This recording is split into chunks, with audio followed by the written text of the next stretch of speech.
के एगो बहुत शानदार जीजा जी और साली के गीत BNS एंटरटेनमेंट के माध्यम से आप सबके बीच लेके आइल बानी। तो ये गाना के ज़्यादा से ज़्यादा प्यार दी, आशीर्वाद दी और चैनल के लाइक सब्सक्राइब करी और घंटी दबा के टनटनाइल बनी।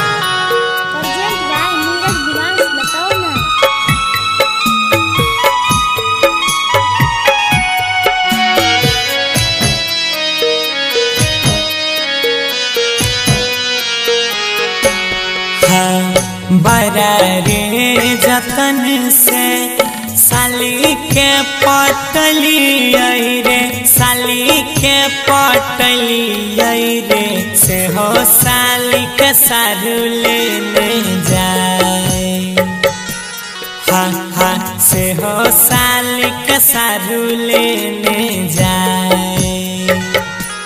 अरे भैया बड़ा रे जतन से साली जी के पटली रे, साली जी के पटली रे, से हो साली के सारू लेने जाए। से हो साली के सारू लेने जाए।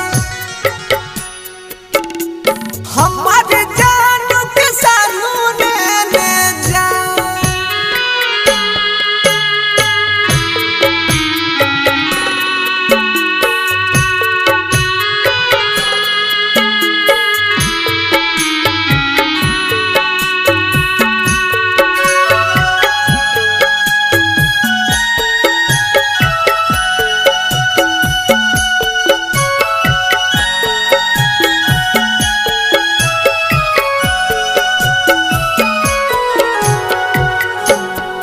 हो भैया दामी दामी लहंगा चोली किनी किनी दिली हो, लानी लानी दिली हो, सारू सारी पिन्हाई लेने जाए।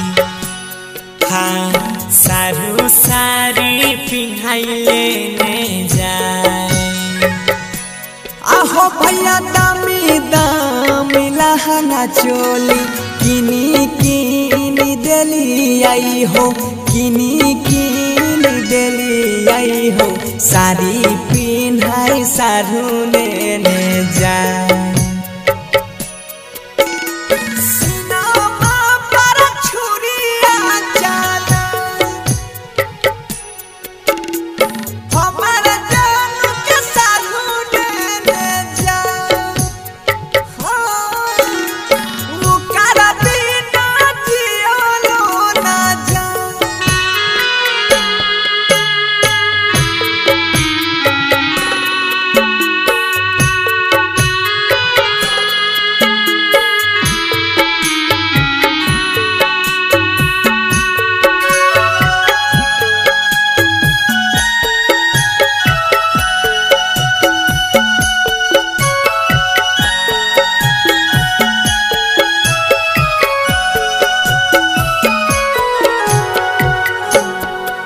रामा बेकार भेल करल धारल, छुटा लय संगतिया हो, छुटा लय संगतिया हो, ससुरा जाय के जैते सब भुलाए। हाँ ससुरा जाय के जैते सब भुलाए। आहो भैया बेकार भेल करल धरल, बनसिया गौरव के, सोनुआ विमल साबा के, ससुर जाई के जैते सब।